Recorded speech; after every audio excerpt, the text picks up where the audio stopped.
After a fight, my son abandoned me at a bus stop with no cash. A blind man whispered, "Pose as my wife, my driver is on the way. Your son will regret ditching you." Can you imagine being left on the side of the road by your own son? Not just abandoned, but in a way that screamed, "You can't do anything without me." That's exactly what happened to me. A 67-year-old widow, a literature teacher for 30 years, and suddenly I was just stranded. It felt like my entire life had been reduced to a single, humiliating moment.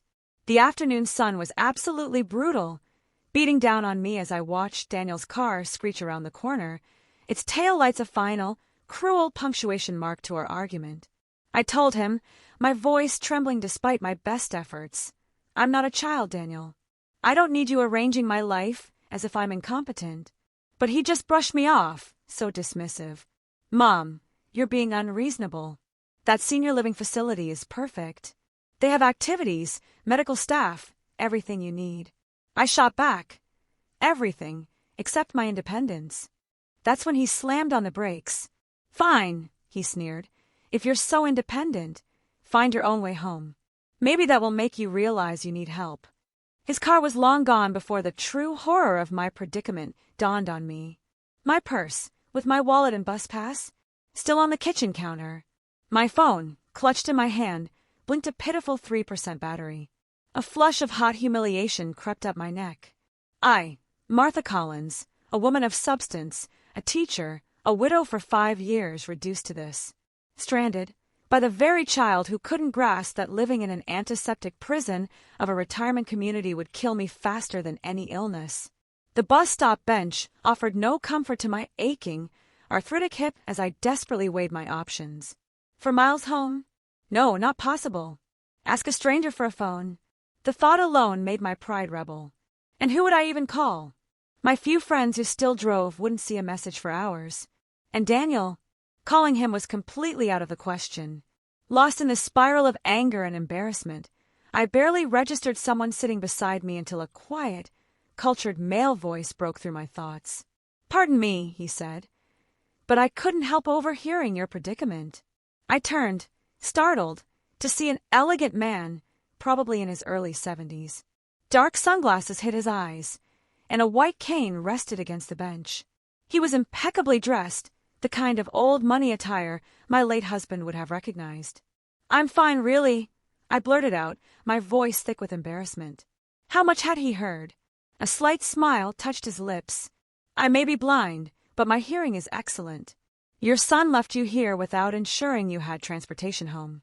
That strikes me as inconsiderate." His blunt assessment cut right through my defenses. "That's one word for it," I admitted, the bitterness rising. "Another might be cruel." He angled his face toward me, his expression serious. "Pretend you're my wife," he said, his voice dropping slightly. "My driver is coming. Your son will regret leaving you like this." My jaw dropped. I blinked. I couldn't possibly. He didn't miss a beat. "I'm Robert Wilson," he continued smoothly, extending his hand with surprising accuracy. "And you are?" "Martha Collins," I replied automatically, taking his warm, firm hand. "Well, Martha Collins, I'm offering you a dignified solution to an undignified situation. No strings attached." He tilted his head slightly, a hint of mischief in his tone. "Unless you're uncomfortable accepting help from a blind old man?" Something in his self-deprecating humor made me smile for the first time that day. "Being blind doesn't make you incapable, Mr. Wilson." I shot back, feeling a spark of my old self. Just as being older doesn't make me incapable, despite what my son believes. He genuinely laughed then, a rich, crinkling sound that reached his eyes, even above the dark glasses. "Touché, Mrs. Collins. Then we understand each other." Before I could respond, a sleek black car glided to the curb. His driver, James, a distinguished man about my age, stepped out. "Right on time, James," Robert said, gathering his cane. "We'll be giving Mrs. Collins a ride home today." James didn't even bat an eye, just a polite nod. "Of course, sir." As James helped Robert into the car with practiced ease, I hesitated. My whole life, I'd been cautious, sensible. Getting into a car with strangers, even elegant, blind gentlemen with chauffeurs, just wasn't something Martha Collins did. But then my phone gave a sad, final beep and died in my pocket. And I found myself making a decision that felt like stepping off a cliff. "Thank you," I said, letting James open the door for me. The car smelled of cool leather and expensive cologne. "Where do we have the pleasure of taking you, Mrs. Collins?" Robert asked as James started the engine. I gave my address, in my modest East Side neighborhood. "Actually," Robert mused, "I hope you'll allow me to offer you tea first. My home is nearby, and after such an eventful afternoon, you might appreciate a moment to collect yourself." The proper response, of course, would have been to politely decline. But I thought of my empty apartment, the lingering echo of Daniel's angry words, the sheer weight of the day's humiliation. "Tea would be lovely," I heard myself say. As we drove through increasingly upscale neighborhoods, I studied Robert. His silver hair was perfectly cut, his hands manicured yet strong. His blindness seemed to have done little to diminish his confident bearing. There was an almost theatrical precision to his movements, the way he turned his head when I spoke, how his expressions perfectly matched my tone. "If you're wondering if you've made a terrible mistake accepting a ride from a stranger," he said suddenly, as if reading my thoughts, "I assure you, James has an impeccable driving record. And I'm far too old and respectable to be dangerous." I chuckled. "I was actually thinking you seem remarkably well-adjusted for someone who can't see." "Ah," he replied with a small smile. "Well, one adapts or one becomes bitter. I chose the former." When the car pulled through an ornate gate and up a curved driveway, I couldn't suppress a gasp. His home was a mansion, a stunning colonial revival with perfectly manicured grounds. "Welcome to my humble abode," Robert said with a hint of irony. "I hope you like Earl Grey." I was speechless. The mansion stood 3 stories tall, symmetrical, with elegant columns and expansive windows reflecting the afternoon sun. Flower gardens bloomed in orchestrated patterns. Somewhere, a fountain splashed softly. "Your silence suggests either you're admiring the view or reconsidering the wisdom of having tea with a stranger," Robert commented. "It's a bit overwhelming," I admitted. "You didn't mention you lived in a palace." He quirked a lip. "Hardly a palace, though I suppose it is rather large for one person and a small staff. The family has owned it for generations, and I find comfort in familiar surroundings, especially since losing my sight." As James opened the massive front door, I noticed something odd. Despite Robert's apparent blindness, there were no obvious accommodations for a visually impaired person. No textured pathways, no specially marked doorways. Everything was simply beautiful, designed for sighted appreciation. "The house doesn't seem particularly adapted for—" I hesitated. "For a blind man," Robert finished for me. "I prefer aesthetic beauty over practicality. I've memorized every inch of this place. 15 years without sight teaches one to map spaces quite efficiently." We entered a foyer with soaring ceilings and a grand staircase curving upward like something from a classic film. A crystal chandelier cast rainbow prisms across marble floors. "We'll take tea in the garden room," Robert told James. "And perhaps some of those lemon biscuits Mrs. Chun made yesterday." "Very good, sir," James replied before disappearing. Robert offered his arm with surprising accuracy. "Shall we?" The garden room offers a pleasant view of the east grounds, or so I'm told. I hesitated again before taking his arm, still struck by his confidence. As we walked, I noticed subtle details, the way his fingers occasionally trailed along surfaces, how he counted steps under his breath between rooms. The garden room was a sunlit conservatory, floor-to-ceiling windows overlooking immaculately landscaped grounds. Comfortable wicker furniture created cozy seating areas among large potted plants.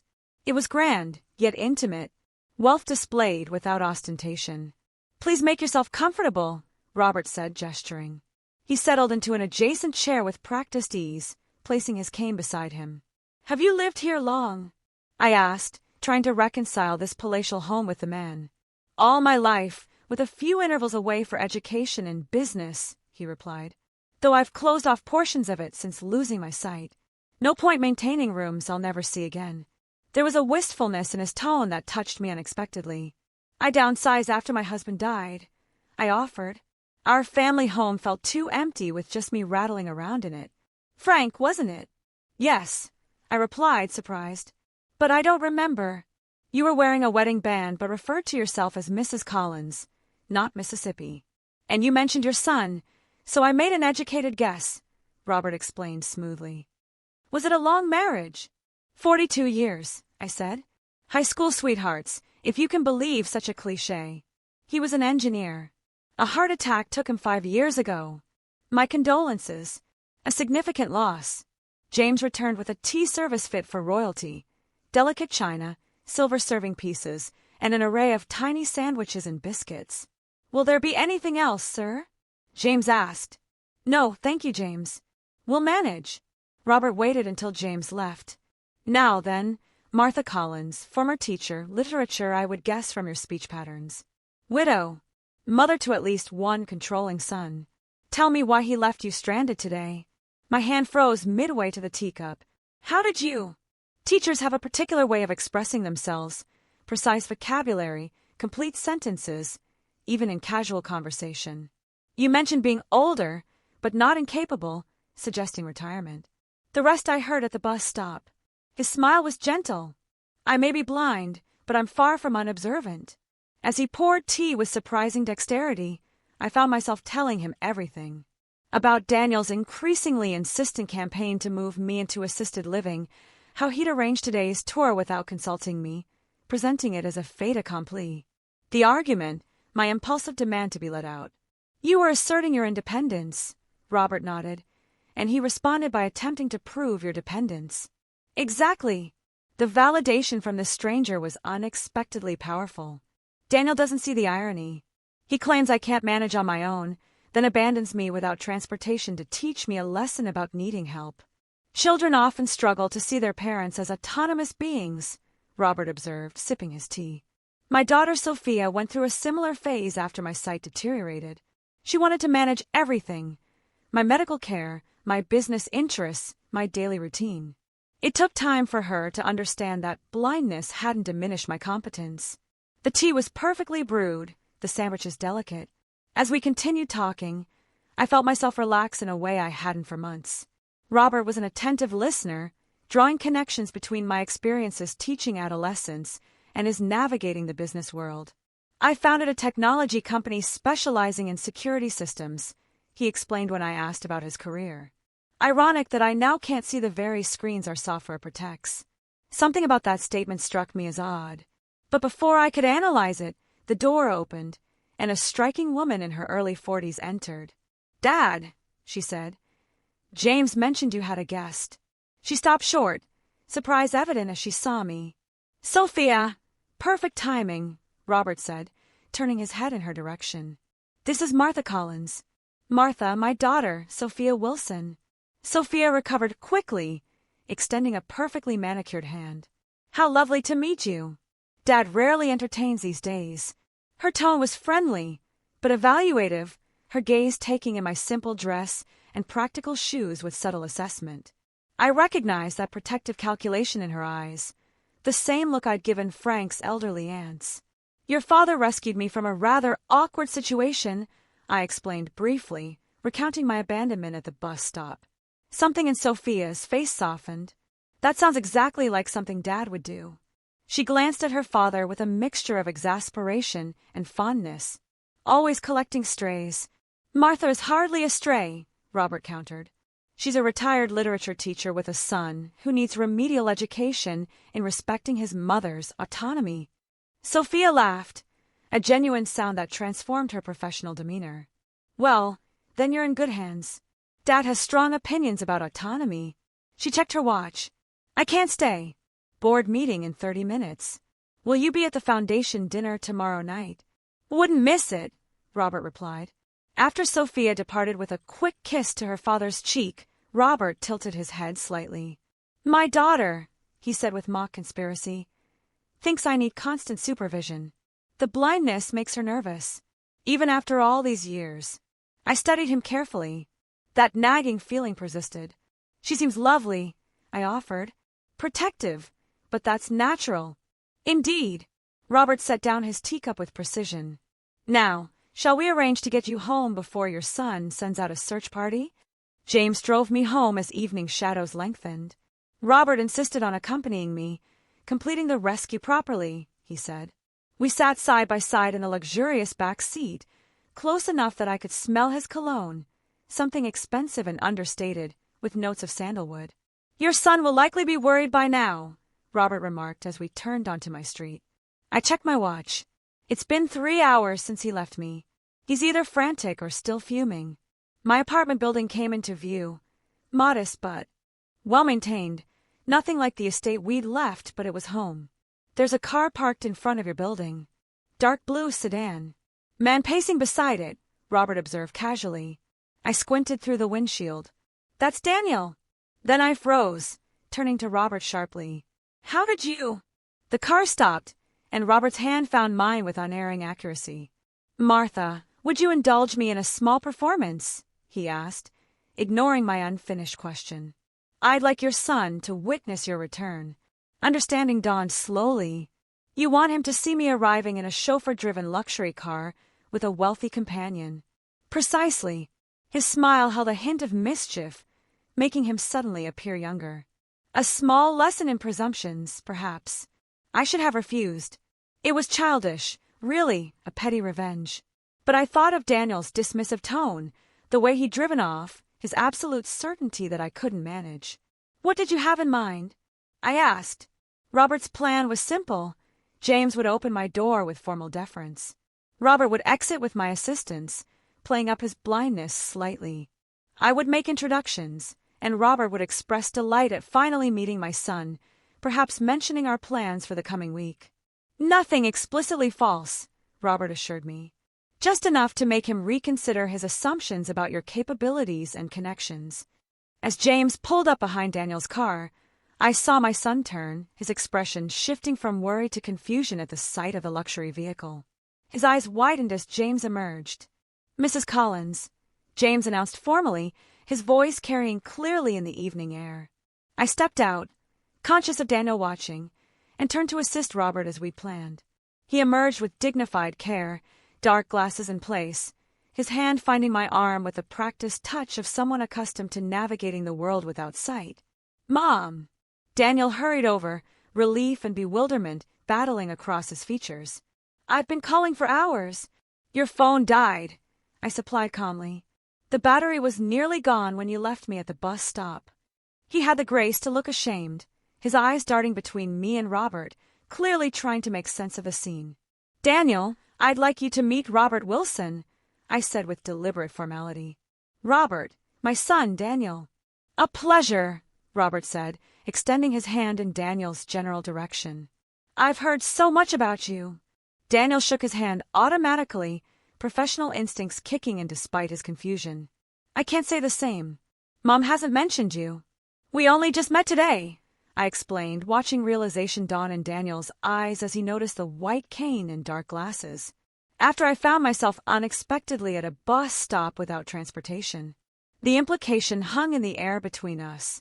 Daniel shifted uncomfortably. Mr. Wilson kindly offered me a ride home, and we discovered a mutual interest in early American literature. I continued smoothly. "He's invited me to a foundation dinner tomorrow evening." "Foundation dinner?" Daniel echoed. "The Wilson Family Foundation," Robert clarified. "We provide funding for arts education and accessibility programs. Martha's experience as an educator offers valuable perspective." I watched my son reassess the situation, his marketing executive mind visibly recalculating based on new data.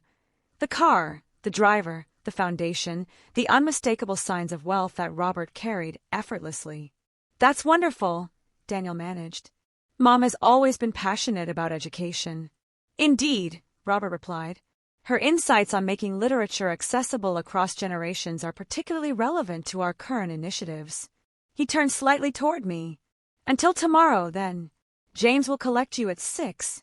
"I look forward to it," I replied, playing my part with perhaps too much enjoyment.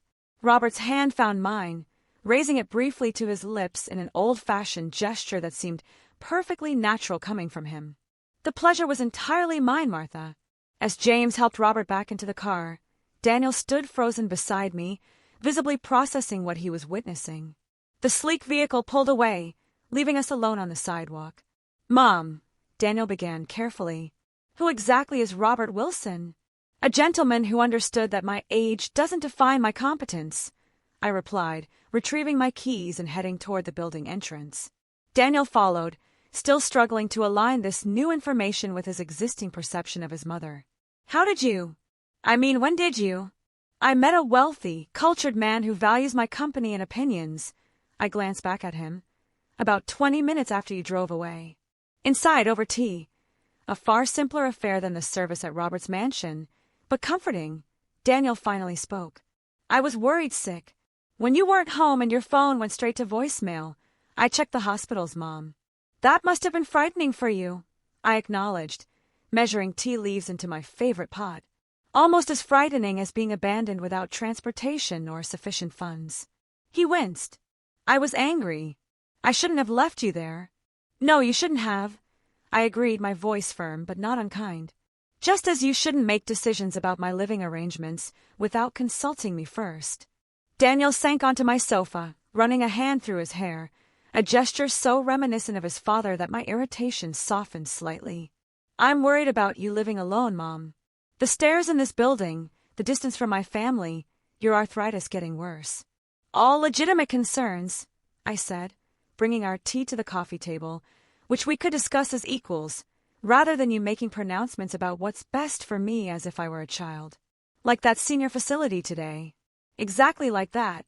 Daniel studied me over his teacup. So, Robert Wilson, he seemed impressive. I couldn't help smiling at his transparent attempt to extract information. He is. And you're having dinner with him tomorrow? With him and his foundation board? Yes. My son hesitated. I'm sorry I left you at that bus stop. It was childish and cruel. Yes, it was, I agreed, then reached over to pat his hand. But it led to an unexpected adventure. Perhaps we should both remember that I'm still capable of those. After Daniel left with multiple apologies and a promise to discuss, not dictate, future plans, I sat alone in my apartment, replaying the extraordinary day. One detail nagged at me. Robert's comment about Daniel's car. How had a blind man known its color, or that someone was pacing beside it? And there had been other moments. The way he'd navigated his home with too much precision, how he'd noticed my wedding band, his perfectly aimed gestures. Small inconsistencies that together formed a pattern I couldn't quite decipher. As I prepared for bed, my phone, now recharged, chimed with a text from an unknown number. I hope our small performance provided satisfactory results. Looking forward to tomorrow's dinner. Sleep well, R.W. I stared at the screen, wondering exactly what sort of man I'd met, and why the prospect of seeing him again filled me with such unexpected anticipation. The next morning, I couldn't focus. My thoughts kept returning to Robert Wilson and those peculiar inconsistencies. While watering my modest houseplants, I found myself analyzing our interaction with the same critical attention I once applied to complex literary texts. A blind man who noticed a blue car from a moving vehicle, who poured tea with perfect precision, whose home lacked the tactile modifications one would expect, who texted me directly. Robert Wilson, wealthy philanthropist, was not actually blind. But if that were true, why the elaborate deception? What purpose could it possibly serve? At noon, a delivery arrived, an elegant box containing a handwritten note in flowing script. For this evening's foundation dinner, I took the liberty of having Sophia select something appropriate. If it's not to your taste, please disregard. Robert. Inside was a stunning deep blue dress, exactly my size, with a cashmere wrap and tasteful jewelry. The presumption should have offended me. Instead, I carefully hung the dress, my fingers lingering on the luxurious fabric. It had been years since anyone gifted me clothing, longer still since I'd had occasion to wear something so elegant. My phone rang as I examined the sapphire earrings. Mom. Daniel's voice carried a tentative note I rarely heard. I wanted to check in after yesterday. I'm fine, Daniel, I assured him, settling into my reading chair. In fact, I'm preparing for this evening's event. About that, he cleared his throat. I did some research on Robert Wilson. Of course, he had. Daniel never could resist investigating anything that didn't fit his orderly worldview. And he's not just wealthy, Mom. Forbes estimates his net worth at over $3 billion. His security technology company revolutionized digital privacy protocols, and he's been almost completely reclusive since going blind 15 years ago. I absorbed this slowly. $3 billion. The number seemed abstract. And, I asked finally. Daniel hesitated. It's odd that someone who rarely appears in public would suddenly take an interest in my mother. I'm concerned he might have ulterior motives, such as seducing a 67-year-old retired teacher for her vast fortune in second-hand books. I couldn't keep the amusement from my voice. Mom, please. I'm serious. Men like Wilson operate differently. Everything is strategic. Perhaps the strategy was simply kindness to a stranger, I suggested. Not everything has an angle, Daniel. After ending the call with reassurances that I would be careful, I returned to contemplating the blue dress and the enigmatic man who had sent it. My teacher's mind couldn't let go of the inconsistencies, the puzzle pieces that didn't quite fit. I found myself doing my own research, typing Robert Wilson blind technology magnate into my tablet search engine. The results were illuminating. Articles described Wilson as a reclusive genius who had continued directing his company remotely after losing his sight to a degenerative condition. Photos showed a younger Robert at industry events, always immaculately dressed, often alongside world leaders. More recent images were scarce, occasional blurry paparazzi shots showing him with dark glasses and a cane, always accompanied by James or his daughter. One financial blog speculated about his strategic retreat, noting how his personal reclusiveness contrasted with his company's high profile and foundation's active community presence. Another article mentioned persistent rumors that his condition was less severe than reported, citing anonymous former employees who claimed he maintained more control over daily operations than publicly acknowledged. Nothing conclusive, but enough to feed my growing suspicion that Robert Wilson's blindness might be at least partially a carefully constructed facade. By late afternoon, I was preparing with unusual care. I styled my silver hair in a more elegant arrangement, applied makeup with an attention to detail I hadn't bothered with in years, and slipped into the blue dress, which fit as if made for me. Looking in the mirror, I hardly recognized myself. The woman reflected back appeared confident, distinguished, even attractive in a way I'd stopped considering relevant. Precisely at 6, my doorbell rang. James stood in the hallway, as formal and correct as the previous day. Mrs. Collins, he greeted with a slight bow. Mr. Wilson sends his apologies for not collecting you personally. He's attending to last-minute arrangements. Of course, I replied, gathering the cashmere wrap and small evening bag. The dress is lovely, by the way. Please thank Mr. Wilson for his thoughtfulness. He has an excellent eye for such things, James said, then froze almost imperceptibly, as if catching himself in an error. That is to say, he has excellent taste and trusted advisors. I noted the slip with interest, but made no comment as he escorted me to the waiting car. The foundation dinner was at the Wilson Museum of Contemporary Art, a modernist structure of glass and stone on the city's waterfront. As we approached, I saw people in formal attire, camera flashes illuminating the night. There will be press, James warned. Mr. Wilson asked me to escort you directly inside to avoid unnecessary attention. The efficiency with which James navigated me through a side entrance and into a private elevator suggested this was well-established protocol. We emerged into a quieter hallway where Robert stood waiting, resplendent in a tailored tuxedo, his dark glasses exchanged for a different pair with subtly tinted lenses. Martha! He greeted me, turning at the sound of our approach with that too-perfect timing I'd noticed before. You came. Did you doubt I would? I asked, allowing him to take my hand. People often find my world intimidating, he replied. The dress suits you perfectly. Yes, I said, watching his face carefully. Sophia has an excellent eye. She does, he agreed smoothly. Though I selected the color myself.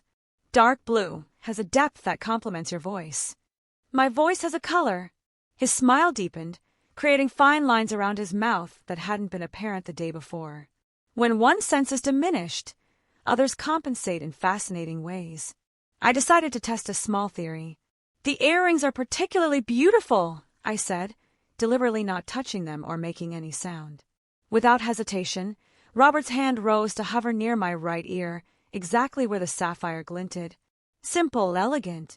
Suits you better than ostentation. His fingers were inches from my ear, close enough that I could feel their warmth. We stood suspended in that almost touch for several heartbeats before James discreetly cleared his throat. "Sir, the guests are assembling for the reception. Ms. Wilson asked me to remind you about greeting the mayor before dinner." Robert's hand dropped, and the moment shattered.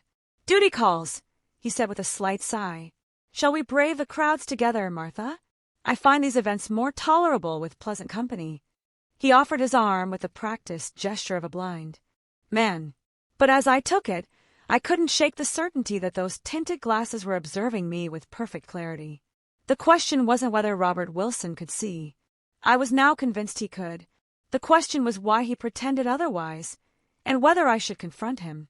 For now, I decided, I would observe and gather evidence, approaching the mystery of Robert Wilson with the same methodical analysis I'd once applied to Shakespearean deceptions with my senior students. After all, as I'd often told them, the most interesting characters are always those with secrets. The Wilson Foundation's annual gala was a masterclass in elegant philanthropy. The museum's grand hall had been transformed into a sophisticated dining space. Crystal chandeliers cast warm, light-over arrangements of white orchids and blue hydrangeas that matched my dress so perfectly I wondered if it was deliberate. With Robert's arm linked through mine, we navigated the crowd with what appeared to be well-rehearsed precision. He moved confidently, occasionally touching my arm or leaning closer as if needing guidance. Yet, I noticed how he never bumped into anyone, how he seemed to anticipate movements, how his face turned toward approaching people seconds before they spoke. "Robert, marvelous event as always," called a silver-haired woman in an emerald gown. "And who is your lovely companion?" "Elaine Harrington, chairman of the City Symphony Board," Robert murmured to me before raising his voice. "Elaine, may I present Martha Collins, a retired literature professor whose insights on educational accessibility have been invaluable." I shook her hand, noting how Robert had upgraded my high school teaching position to a professorship. "A pleasure to meet you, Professor Collins." Elaine beamed. How refreshing to see new faces in Robert's circle. He's become such a recluse these past years. "With good reason," Robert replied smoothly. "Large gatherings are challenging without sight." Of course, Elaine backpedaled. "I didn't mean." "No offense taken," he assured her. "Now, if you'll excuse us, I believe the mayor is waving for my attention." He wasn't, of course. The mayor was deep in conversation near the bar, his back to us. "The mayor is actually engaged elsewhere," I observed quietly as we moved away. Robert's lips quirked upward. "Is he? How convenient." Elaine's charity donations are inversely proportional to her conversational tact. I laughed despite myself. A useful social escape strategy, claiming to see people who need your attention. His steps faltered almost imperceptibly, and I realized my verbal trap too late. "A figure of speech," he recovered smoothly. "James usually signals me when someone is trying to catch my eye." But James was nowhere near us at that moment, and we both knew it. Before I could press the point, Sophia appeared, elegant in a burgundy gown. "Dad, we're about to begin the presentation. Martha, I've seated you at our family table." She glanced between us, a flicker of suspicion crossing her features. "I hope you're enjoying yourself immensely," I replied.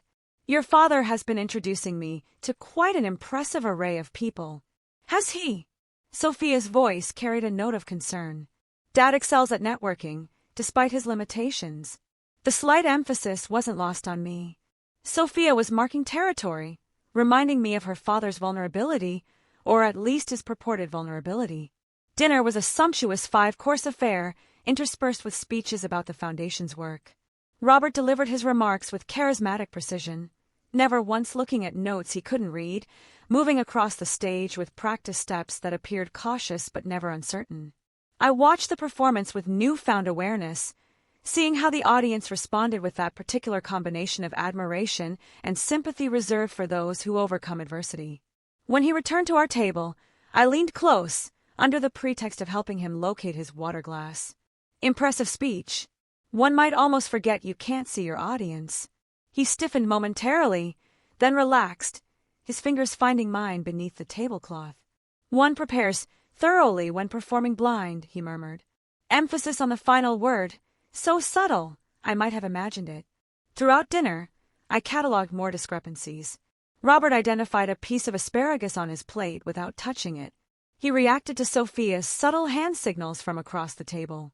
Most tellingly, when a waiter dropped a tray of glasses at the far end of the room, Robert's head turned toward the crash a fraction of a second before it occurred, as if he'd seen the tray teetering.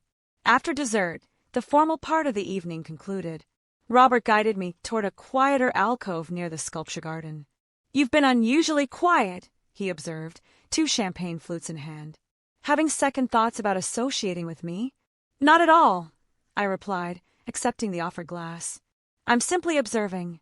"And what have your observations revealed, Professor Collins?" There was a hint of challenge in his voice, almost playful. I took a deliberate sip of champagne, considering my approach. The teacher in me wanted to lay out my evidence methodically. The woman who had been patronized and underestimated by her son wanted to demonstrate her mental acuity. But something else, more intrigued than indignant, guided my response. That Robert Wilson navigates his world with remarkable precision for a man who supposedly can't see it. His expression remained neutral, but his posture changed subtly. A slight tensing of shoulders, a marginal straightening of his spine. The human brain adapts impressively to sensory loss. Spatial memory, auditory cues. "Yes," I cut in, and noticing blue cars from moving vehicles, identifying earrings without touching them, turning toward accidents before they happen. I set down my glass with deliberate precision. "I taught literature for 40 years, Mr. Wilson. I recognize a carefully constructed narrative when I see one." For several long moments, he said nothing, his face angled slightly away, as if considering his options. When he turned back, his voice had dropped to just above a whisper. "This is hardly the venue for such a conversation." "Then suggest a better one," I replied, surprised by my own boldness. A slight smile curved his mouth. "You are not what I expected, Martha Collins. I rarely am these days. Age has a way of liberating one from expectations." He nodded thoughtfully. "The sculpture garden. 10 minutes. Take the east door and follow the path to the fountain." Before I could respond, he straightened and raised his voice. "Sophia, there you are. I was just telling Martha about your remarkable work with the Foundation's educational initiatives." Sophia had approached so silently I hadn't noticed her, yet Robert had. Another slip in his performance. She glanced between us, her expression carefully neutral, but her eyes shrewd. "Nothing remarkable about it. Just continuing your vision," she replied. "Martha, I hope Dad hasn't monopolized your entire evening. There are several board members who'd love to hear your educational perspective." The subtle dismissal was clear. Sophia wanted time alone with her father. "I was just about to visit the ladies' room anyway," I said pleasantly. "If you'll excuse me." As I walked away, I could feel their eyes, both pairs, I was certain, following me. 10 minutes, Robert had said. 10 minutes, until I would potentially hear the truth behind the performance I'd been witnessing. I checked my reflection in the restroom mirror, adjusting a strand of silver hair. The woman who gazed back at me appeared poised, elegant, and unexpectedly resolute. Daniel wouldn't recognize this version of his mother, the woman willing to meet a near stranger in a darkened garden to confront him about a suspected deception. For that matter, I hardly recognized myself. Yet, as I slipped through the east door into the cool evening air, I felt more alive than I had in years. The sculpture garden was a study in shadows and soft illumination. The night air carried the scent of jasmine and the distant murmur of the gala. I followed the stone path, my heels clicking softly, until I reached a circular fountain where water cascaded over black marble. Robert was already there, his back to me, silhouetted against the illuminated water. He had removed his tinted glasses, and they dangled from one hand. Without turning, he spoke. "You counted 7 discrepancies in my performance tonight. I noticed you cataloging them." I approached slowly, coming to stand beside him. 8, actually. Now he turned, and for the first time I saw his eyes directly, clear, sharp, and unmistakably focused on mine. No cloudiness, no wandering gaze, nothing to suggest any visual impairment whatsoever. 8, he conceded with a slight nod. "What gave me away?" "The blue car yesterday was the first clue," I replied, maintaining his gaze steadily. "But it was the earrings tonight that confirmed it. You reached for them without any auditory cue about their location. A careless mistake. Normally, I'm more disciplined. Why? I asked simply. Why pretend to be blind? Robert sighed and gestured to a stone bench nearby. Shall we sit? It's a rather long explanation. The bench was cool beneath me as we settled side by side, close enough that our shoulders nearly touched. Robert pocketed his glasses, apparently having no further use for them in my presence. 15 years ago, he began, I wasn't just wealthy, I was visible. Magazine covers, television interviews, private meetings with presidents and prime ministers. My company's security innovations made me a public figure in a field where anonymity is ironically the ultimate luxury. He paused, his profile sharp against the darkness. Then came the threats. Not just the standard corporate espionage, but targeted threats against my family. Sophia was still in college then. Someone sent her photographs taken inside her dormitory room, along with specifications about the security systems protecting our homes, implying they could breach them at will. I felt a chill that had nothing to do with the night air. How terrifying! Indeed, we increased security, naturally, but the psychological damage was done. Privacy, true privacy, had become impossible. His hands flexed in his lap, a subtle tell of remembered stress. Then I developed macular degeneration. Mild, treatable, hardly debilitating with modern medicine. But it gave me an idea, to disappear while remaining visible. I murmured, understanding dawning. Precisely. He turned toward me, his gaze direct and unwavering. The world treats blind people differently. They look away. They speak as if you're not there. They underestimate you in profound ways.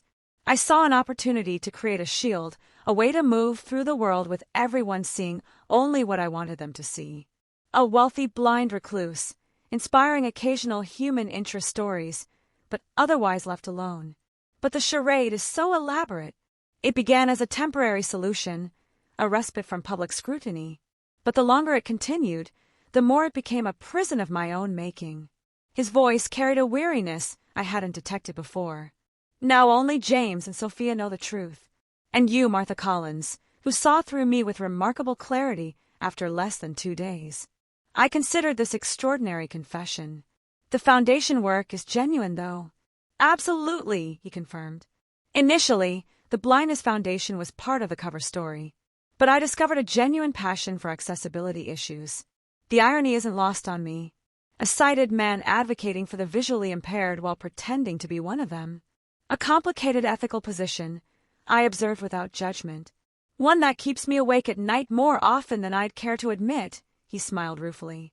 I've donated millions to blindness research and accessibility technology, perhaps as a form of penance. We sat in contemplative silence for a moment, the fountain's gentle splashing a soothing backdrop. When I finally spoke, I surprised myself with the question. Why tell me the truth? You could have maintained the deception. I'm hardly a threat to your carefully constructed world. Robert turned fully toward me, his expression suddenly vulnerable in a way his blind persona never was. Because when I sat next to you at that bus stop, I recognized something I haven't encountered in 15 years. Authenticity. You weren't performing for anyone, Martha. Even humiliated and abandoned, you maintained a dignity that had nothing to do with appearances. His candor caught me off guard. For a man who had lived behind a facade for so long, this revelation seemed almost painfully honest. And then, he continued, you started noticing the inconsistencies. Most people see what they expect to see. You actually observed. It was refreshing. Terrifying, but refreshing. Terrifying. I couldn't hide my skepticism. A billionaire afraid of a retired teacher. Not afraid of you, he clarified. Afraid of being seen. Really seen. Without the protection of either wealth or disability to distort the perception. His hand moved tentatively toward mine on the bench. Do you understand what I'm saying, Martha? I did, with surprising clarity. Robert Wilson, for all his wealth and power, had been hiding from genuine connection. The blindness that began as protection had become a barrier between himself and authentic human interaction. What will you do now? I asked, allowing his fingers to lightly touch mine. Maintain the charade with everyone else. For now, he admitted. The alternative would be complicated, to say the least. But with you. He hesitated. With you, I'd like to be simply Robert. No performance, no pretense. The vulnerability in his request touched something deep in me. A recognition of how rare, truly honest connections become as we age. How much of life becomes performance and accommodation. I think I'd like that, I replied softly, though it makes me wonder what other surprises you might be concealing, Mr. Wilson. His laugh was unexpected and genuine. Fair concern, but I promise the fake blindness was my most significant deception. Everything else, the wealth, the foundation, my character, that's all authentic. A discreet cough interrupted us. James stood at the garden entrance, his expression professionally neutral despite having undoubtedly witnessed our hands touching and Robert without his glasses. Sir, Miss Wilson is looking for you. The mayor is preparing to leave and wishes to say goodbye. Robert sighed reluctantly, withdrawing his hand from mine. Back to the performance, he murmured, retrieving his glasses. As he slid them on, I watched the transformation. His posture subtly altered, his expression became more guarded, his movements more measured. Before we returned to the gala, he turned to me one last time. Having someone who knows the truth, who knows me. After all these years. He paused, searching for words. It feels like coming up for air after being underwater for too long. As we re-enter the bright lights and social choreography of the gala, I wondered what I had gotten myself into. A friendship, something more? And with a man whose entire public existence was built on an elaborate deception. Yet something about his confession in the garden felt more genuine than anything I'd experienced in years. Sophia intercepted us immediately, her eyes narrowing slightly at our joint reappearance. There you are, Dad. The mayor's leaving. Her gaze flicked to me, assessing. Martha, I hope you've enjoyed our little event. It's been illuminating, I replied, meeting her eyes steadily. Her perfectly shaped eyebrow arched slightly at my word choice, but before she could respond, Robert squeezed my hand discreetly. Most illuminating indeed, he agreed. The private joke between us almost palpable. The following week unfolded like a dream sequence. Familiar routines interrupted by surreal moments that left me questioning the boundaries of my formerly predictable life. Robert called daily, our conversations ranging from literature to philosophy to the small details of our lives. He spoke freely now when we were alone, the pretense of blindness abandoned in private moments. On Wednesday, he invited me to dinner at his home. A proper meal, he specified, not just impromptu tea for a stranded bus passenger. I accepted, ignoring the small voice of caution that had governed much of my adult life. At 67, I reasoned, I had earned the right to make imprudent choices. Daniel called that afternoon. His timing so suspicious, I wondered if he had somehow developed a sixth sense for his mother's unconventional decisions. I looked into the Wilson Foundation, he announced without preamble. Their educational initiatives are actually quite impressive. They funded literacy programs in 20 states. How thorough of you, I replied, selecting earrings for the evening. Any particular reason for your research? Just making sure everything's legitimate. His hesitation was telling. You've been spending time with this man.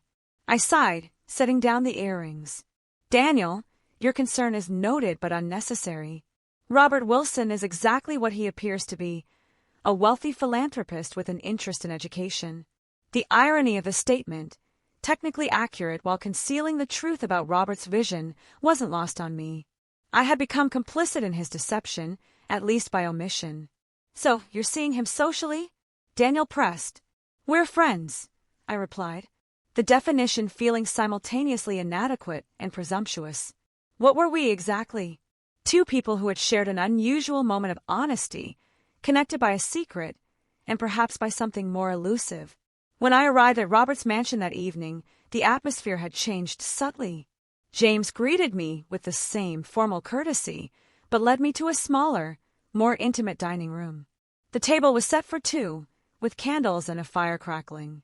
Robert awaited me without his dark glasses, dressed casually in a tailored shirt and slacks.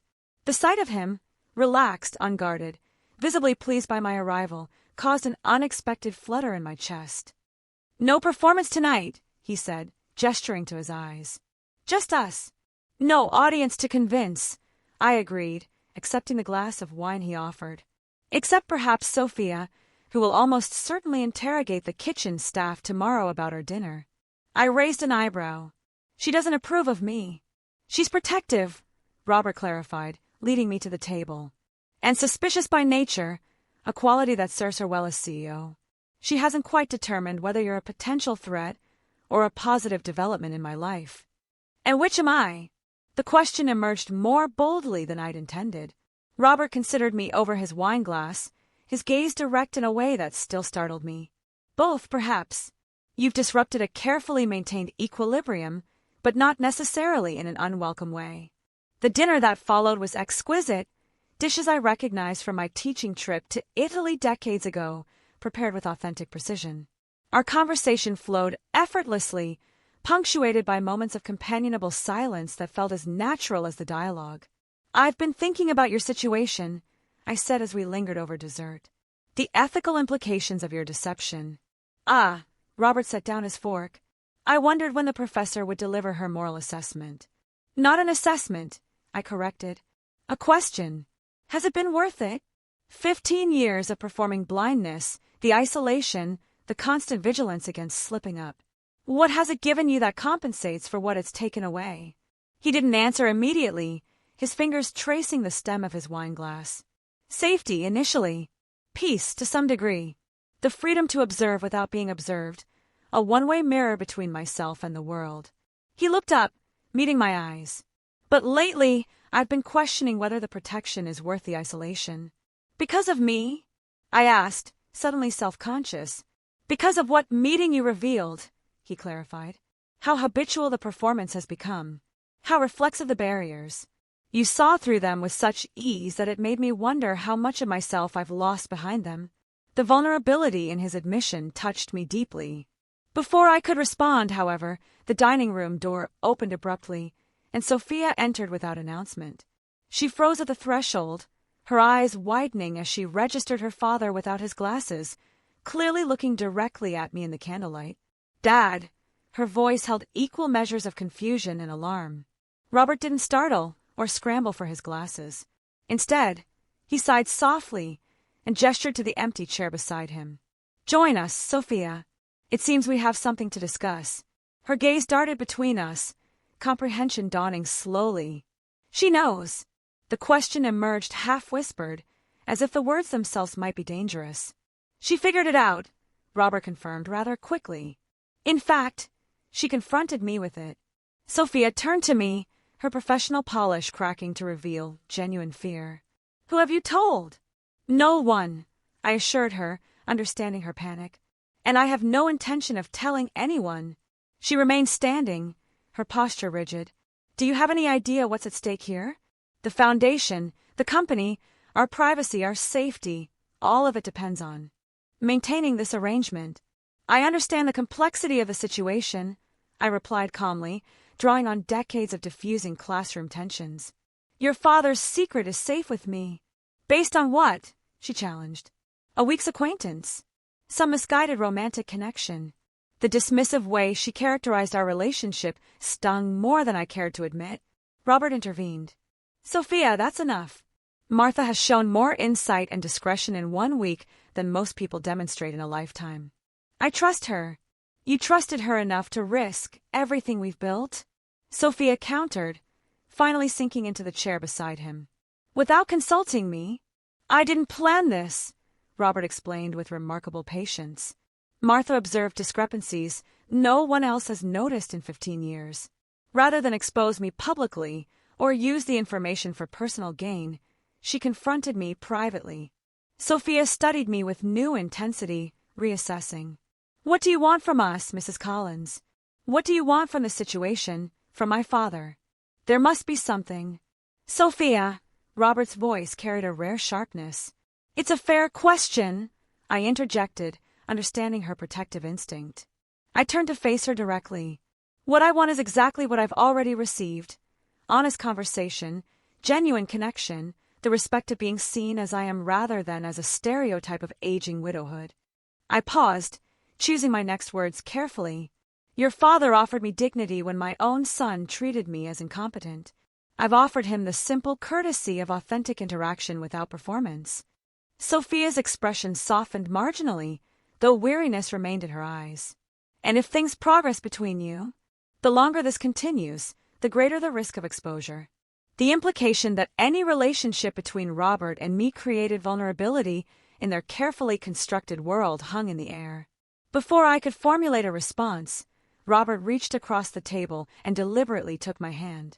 "Then we'll address that challenge together," he said, his gaze moving from his daughter to me. "Because for the first time in 15 years, I'm experiencing something worth the risk." The simple declaration shifted something in the atmosphere. Sophia's rigid posture eased slightly, and I felt a warm certainty spread through me. Whatever complicated path lay ahead, we would navigate it together. Two people who had recognized in each other something rare and worth protecting.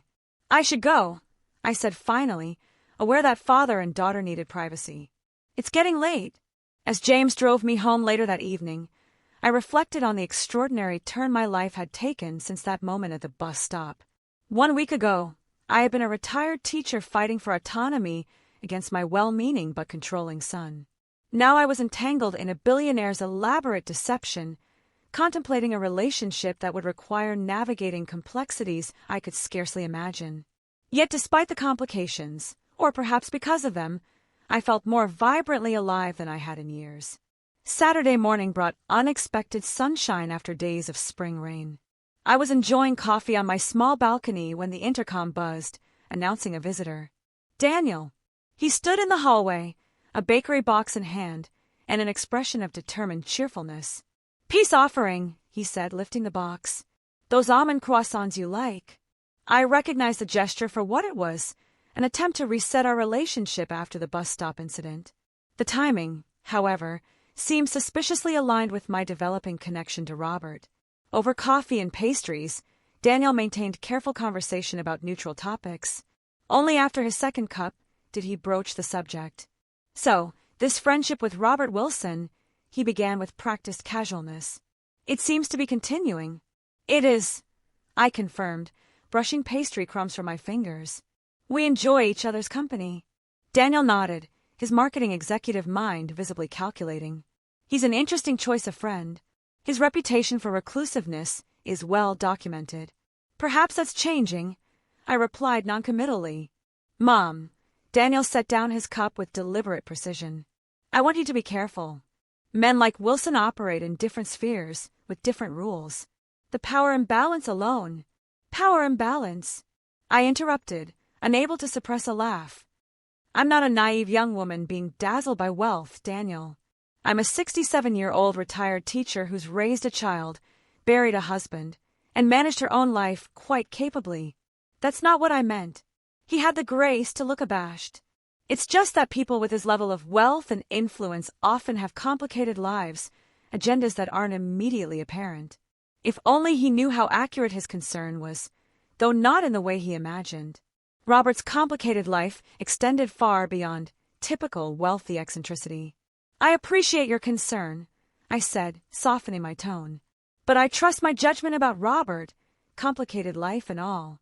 Daniel appeared ready to press the issue further when his phone buzzed.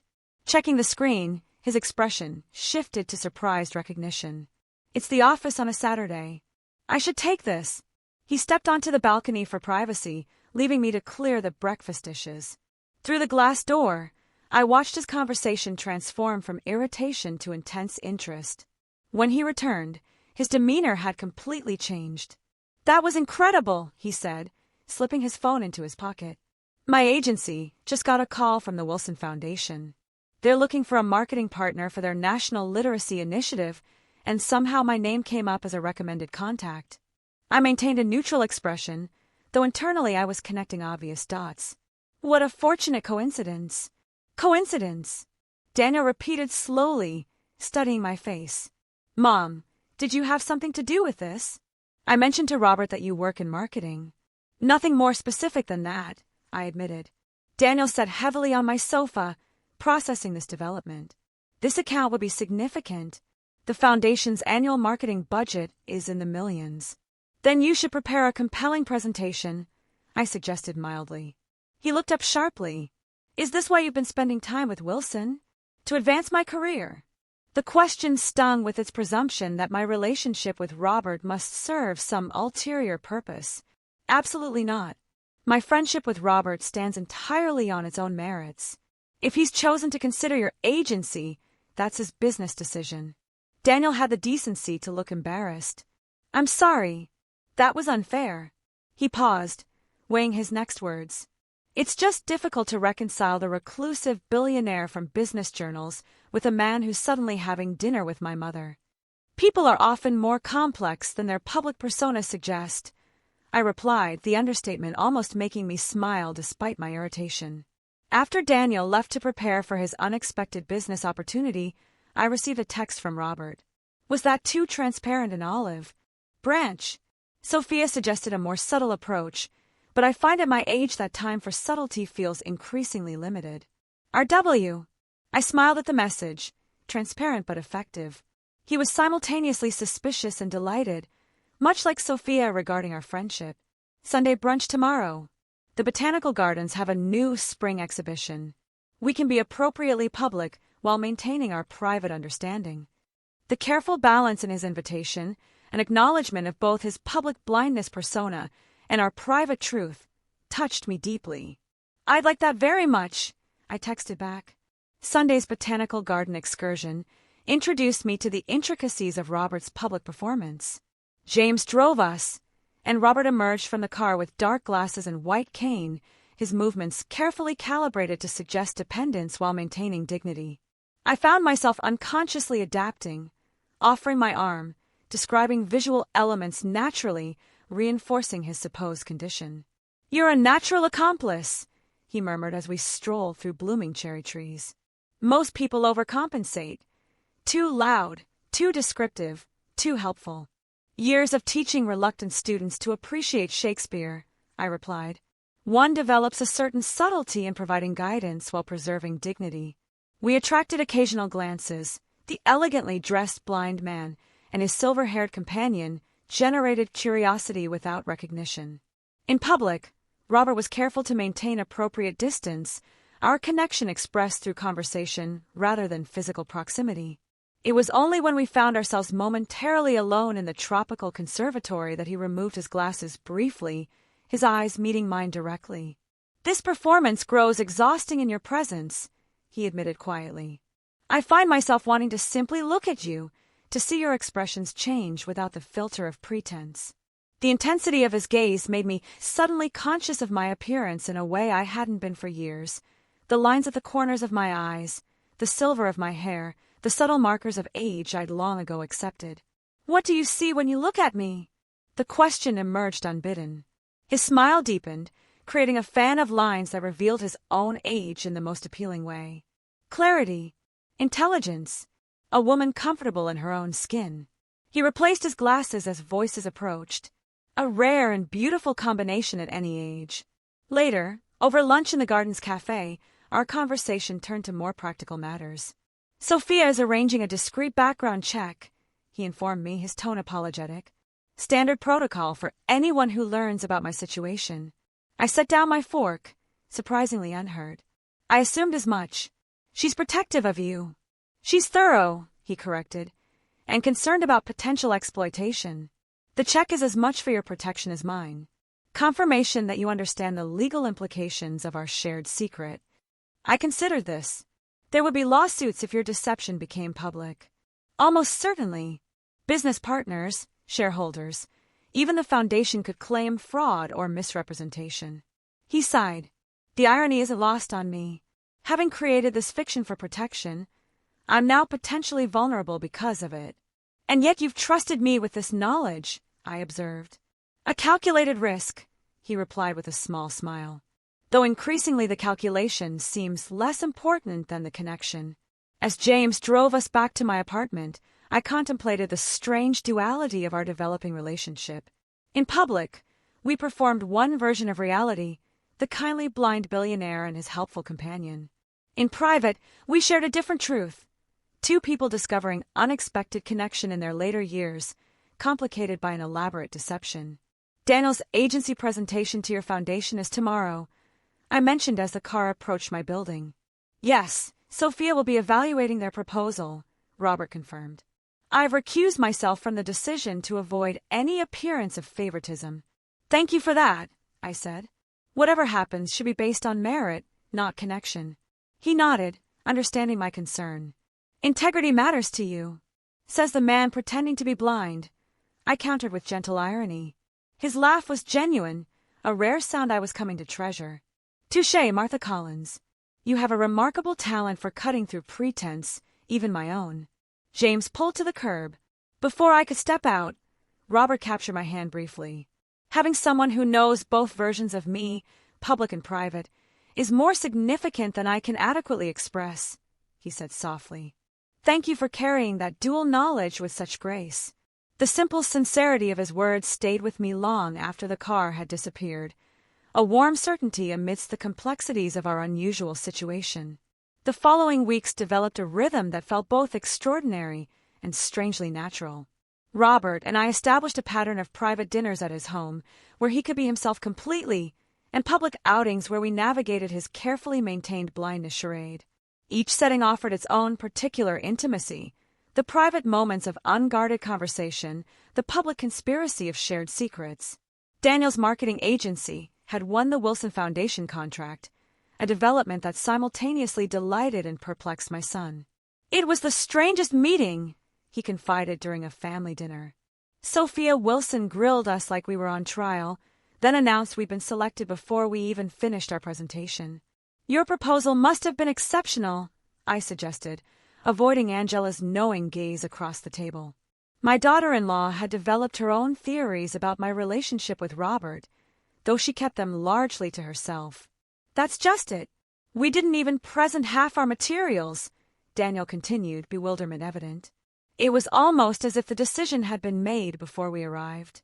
I maintained a neutral expression, though I suspected Robert had indeed influenced the process, despite his claimed recusal.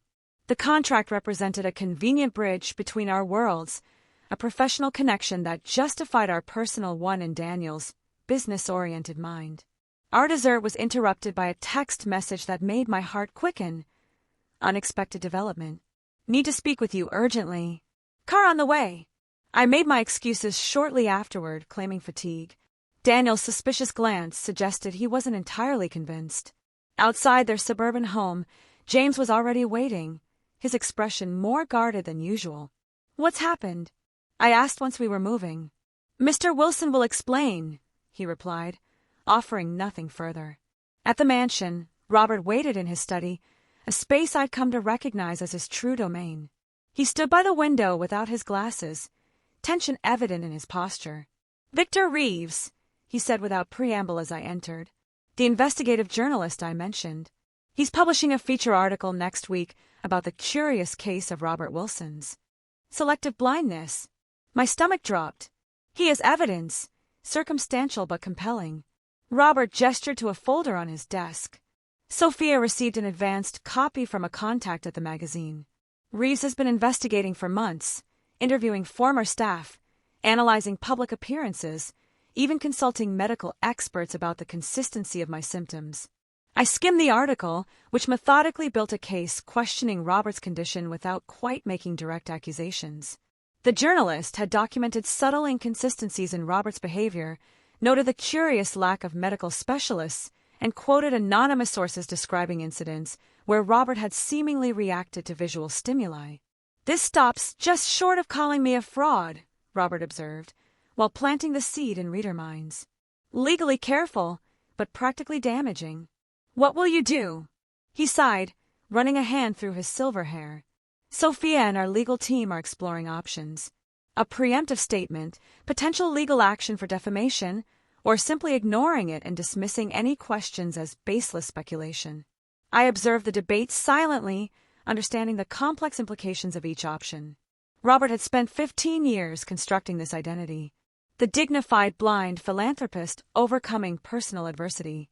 Admitting deception would undermine not only his personal credibility, but potentially the foundation's work, the company's stability, and the privacy that had become so precious to him.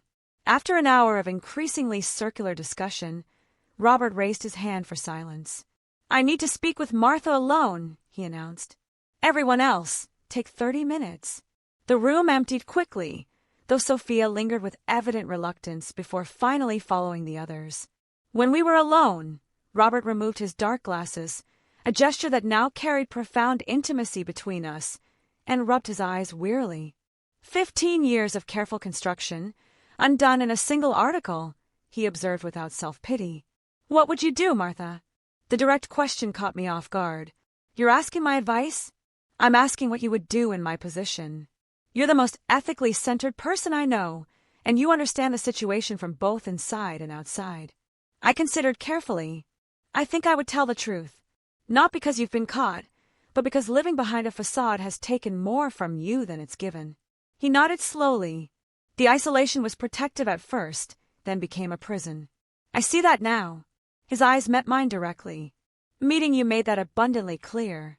How much life I've been missing by hiding. Then perhaps this article, troubling as it is, offers an opportunity, I suggested. Not for a convenient partial recovery, but for honesty on your own terms. Robert's expression shifted as he absorbed this perspective. A public admission of the deception, a public explanation of why a man who values privacy might take extraordinary measures to protect it. I clarified.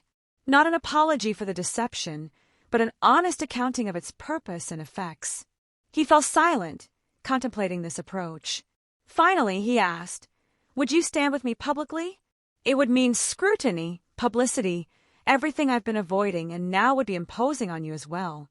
The question represented more than just this immediate crisis. It was an invitation to fully enter his world, to transition from private connection to public partnership. At 67, I was being asked to step into a spotlight I'd never sought or imagined. Yes, I said simply I would. When the team reassembled, Robert outlined his decision with the clarity and authority that had built his business empire. Not a carefully crafted partial truth, but a complete narrative. His growing discomfort with fame, the strategic decision to use perceived disability as a shield, the years of living behind a facade. We'll frame it as a personal statement, the public relations director suggested. Emphasize your contributions to accessibility and vision research as genuine commitments that grew from your experience, and address the foundation's future directly. Sophia, after her initial shock, proved remarkably adaptable. Acknowledge the complex ethical questions while reaffirming our mission. By evening, the statement was prepared, a press conference scheduled for the following morning. As the team dispersed, Robert and I found ourselves alone in his garden, the same spot where he had first revealed his secret. Are you certain about this? He asked quietly. Once we step into that press conference together, your life changes irrevocably. The privacy you valued, the quiet existence you've created, it will be compromised. I considered his warning seriously. My comfortable anonymity would indeed be sacrificed. I would become a character in the public narrative of Robert Wilson's deception and redemption, subject to speculation and judgment. At our age, I replied finally, how many opportunities do we have for genuine reinvention, for adventures we never anticipated? I took his hand, the gesture now familiar and grounding. Besides, I've spent decades being defined primarily as someone's wife, someone's mother, someone's teacher. Perhaps being defined as the woman who saw through a billionaire's deception isn't such a terrible final chapter. His laugh was warm with affection and relief. Not a final chapter, Martha. A new beginning. The press conference the next morning unfolded with the controlled drama of a well-directed play. Robert entered without his dark glasses or white cane, his vision clearly intact as he surveyed the assembled journalists. I stood slightly behind him alongside Sophia, a visible declaration of solidarity. For 15 years, he began, his voice steady and clear, I have maintained a fiction about my visual impairment. Today, I am here to acknowledge that deception and explain, though not excuse, my reasons for it. The subsequent media frenzy was exactly as predicted. Equal parts outrage, fascination, and analysis. Ethicists debated. Business publications calculated potential impacts. Tabloids, naturally, focused on me, the mystery woman who inspired Robert Wilson's confession. Through it all, we maintained the united front established at the press conference.